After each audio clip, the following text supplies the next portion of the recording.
एक प्रश्न फक्त महाराष्ट्रात नाही, दिल्लीच्या राजकारणातही आता हळूहळू फिरतोय. श्री देवेंद्र फडणवीस पुढचे पंतप्रधान होऊ शकतात का?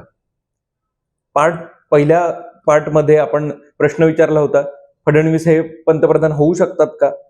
बऱ्याच प्रेक्षकांनी मागणी केली की यावर अजून विस्ताराने बोला. अनेकांचे म्हणणे असे आले की पंतप्रधान पद हे महाराष्ट्रापासून कायम दूर ठेवण्यात आलंय.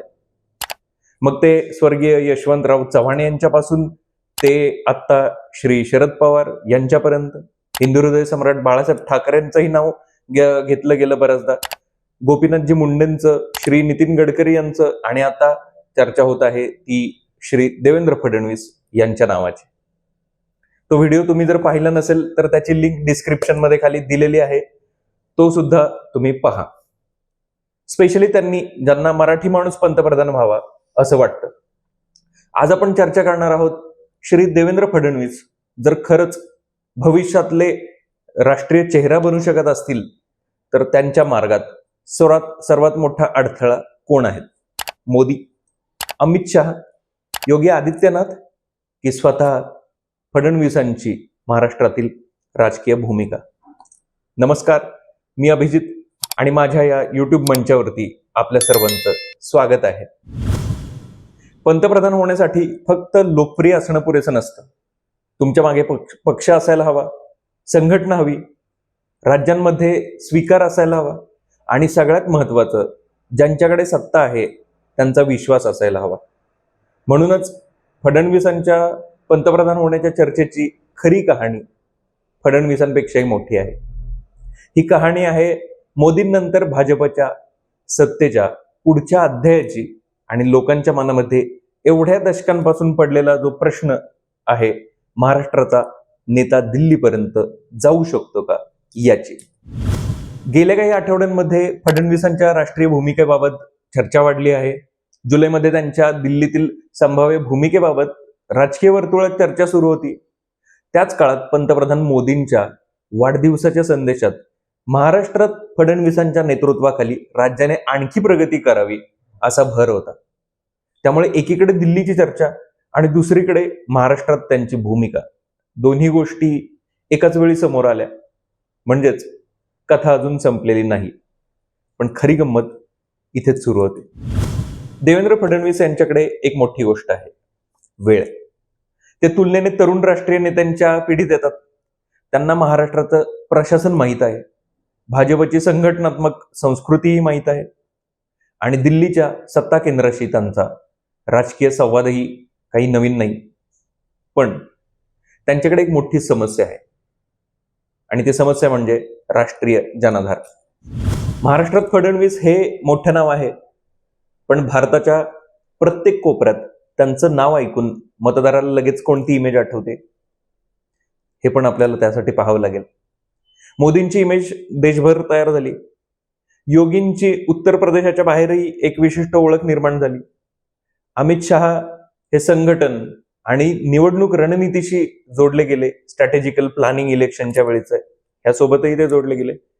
आणि फडणवीस, त्यांची ओळख अजूनही मोठ्या प्रमाणावर महाराष्ट्राचा नेता इथपर्यंतच आहे. म्हणून पीएम शर्यतीत प्रवेश जर करायचा असेल तर पुढचा टप्पा फक्त महाराष्ट्र जिंकणं नाही, भारताच्या राजकारणात स्वतःची स्वतंत्र जागा निर्माण करणं आहे.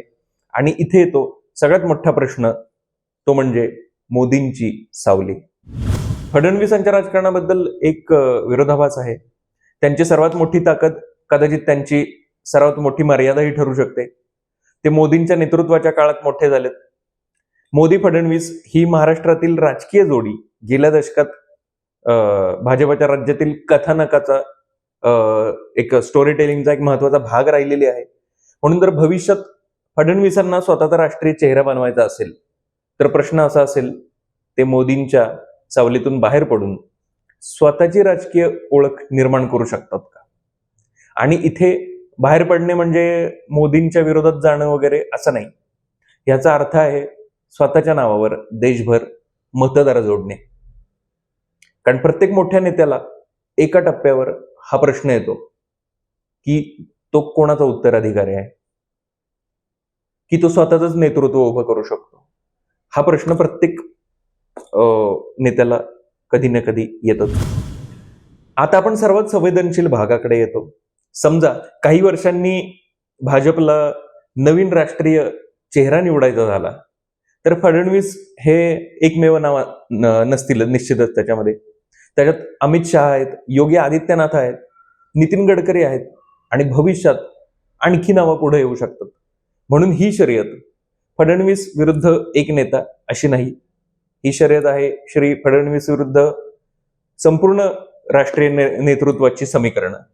आणि राजकारणात समीकरणं फक्त लोकप्रियतेनं बनत नाहीत. राज्यनिहाय ताकद, लोकसभा जागा, मित्रपक्षांचा विश्वास, पक्षातला अंतर्गत स्वीकार, संघटनेशी संबंध आणि निवडणूक जिंकण्याची क्षमता, ह्या सगळ्यांचा मिळून हिशोब केला जातो. आता एक हायपोथेटिकल कंपॅरिझन करूया. योगी विरुद्ध फडणवीस. एकीकडे उत्तर प्रदेश, दुसरीकडे आहे महाराष्ट्र. एकीकडे योगी आदित्यनाथ, दुसरीकडे श्री देवेंद्र फडणवीस. दोन्ही नेते आपल्या राज्याचे मुख्यमंत्री, आपापल्या राज्याचे. दोघांकडे प्रशासनाचा अनुभव आहे, दोघांची स्वतःची राजकीय ओळख आहे, पण शैली, स्टाईल ही पूर्णपणे वेगळी आहे. योगींची प्रतिमा अधिक स्पष्टपणे हिंदुत्व केंद्रित आणि जनभावनेशी जोडलेली आहे.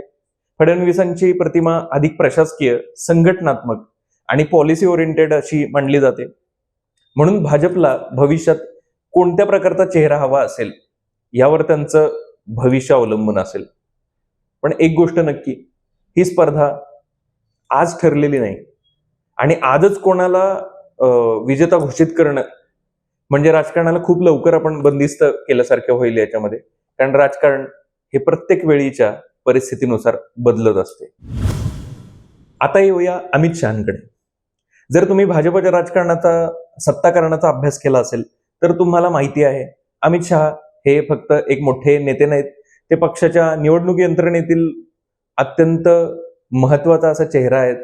त्यांचं राष्ट्रीय नेटवर्क, त्यांचा संघटनात्मक अनुभव आणि दिल्लीतील प्रभाव हे सगळं दुर्लक्षित करता येणार नाही. म्हणून फडणवीसांना राष्ट्रीय पातळीवर जर पुढे यायचं असेल तर त्यांना फक्त जनतेमध्ये लोकप्रिय होऊन चालणार नाही, पक्षाच्या पॉवर स्ट्रक्चरमध्येही त्यांना स्वतःची जागा निर्माण करावी लागेल. आणि हा खेळ खूप शांतपणे खेळला जातो, कॅमेरासमोर नाही, टीव्हीच्या डिबेटमध्ये नाही, पण बैठकांमध्ये, संघटनेत, निवडणुकांमध्ये आणि योग्य वेळी घेतलेल्या निर्णयांमध्ये. आता सर्वात महत्वाचा मुद्दा, महाराष्ट्र. कारण जर फडणवीसांनी महाराष्ट्रात भाजपला दीर्घकाळ मजबूत ठेवलं तर त्यांचं राष्ट्रीय वजन आपोआप वाढू शकतं. महाराष्ट्र हे देशातील अत्यंत महत्वाच्या आर्थिक आणि राजकीय राज्यांपैकी एक आहे. कारण महाराष्ट्रामध्ये उद्योग आहेत, मुंबई आहे, फायनान्शियल सेक्टर्स आहेत, शेअर बाजार, बॉलिवूड, आंतरराष्ट्रीय व्यवसाय, या सगळ्यामुळे महाराष्ट्राला राजकीय राजकारणात एक वेगळं असं वजन आहे.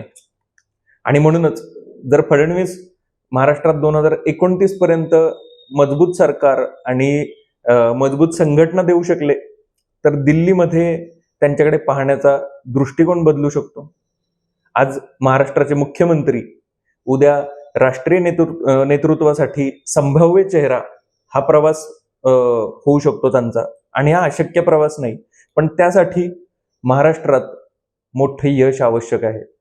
आणि इथे येतो 2029चा गेम. हे वर्ष फक्त निवडणुकीचं नाही, भाजपच्या पुढच्या पिढीच्या नेतृत्वासाठी ते एक महत्वाचं राजकीय चेक पॉइंट ठरू शकतं. जर भाजप 2029 मध्ये मोठा विजय मिळवू शकला तर मोदींच्या नेतृत्वाखाली पुढची राजकीय रचना आणखी मजबूत होऊ शकते.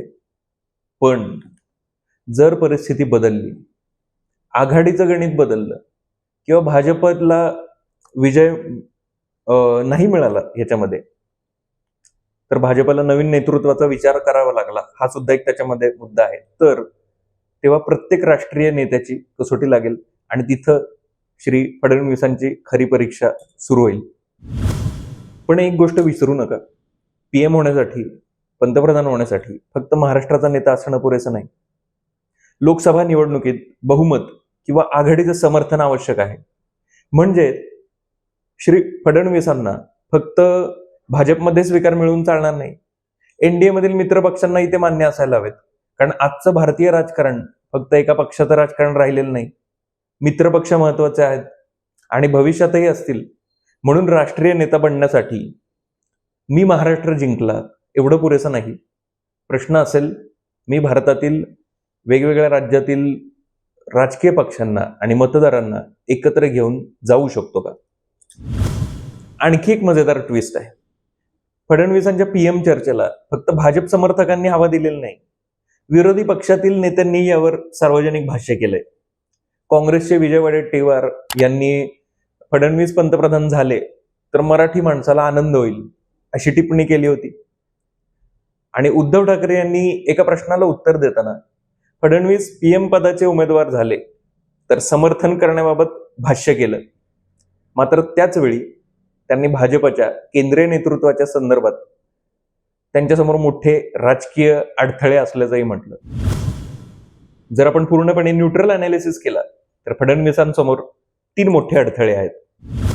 पहिला अडथळा राष्ट्रीय जनाधार, महाराष्ट्राबाहेर मोठा वोटर बेस तयार करणं. दुसरा नेतृत्वाची सहमती, भाजपच्या वरच्या स्तरातील नेतृत्वात आणि संघटनात्मक रचनेत स्वीकार मिळवणं. तिसरा अडथळा म्हणजे योग्य वेळ. हा सगळ्यात मोठा मुद्दा. राजकारणात नेता किती कॅपेबल आहे यापेक्षा तो योग्य वेळी योग्य ठिकाणी आहे का हे जास्त महत्वाचं ठरतं.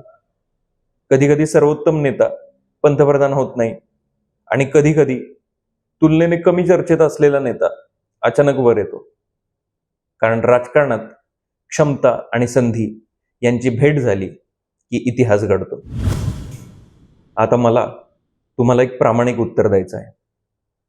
आज फडणवीस पुढचे पीएम आहेत असं म्हणणं चुकीचं ठरेल, कारण अशी कोणतीही अधिकृत घोषणा झालेली नाही.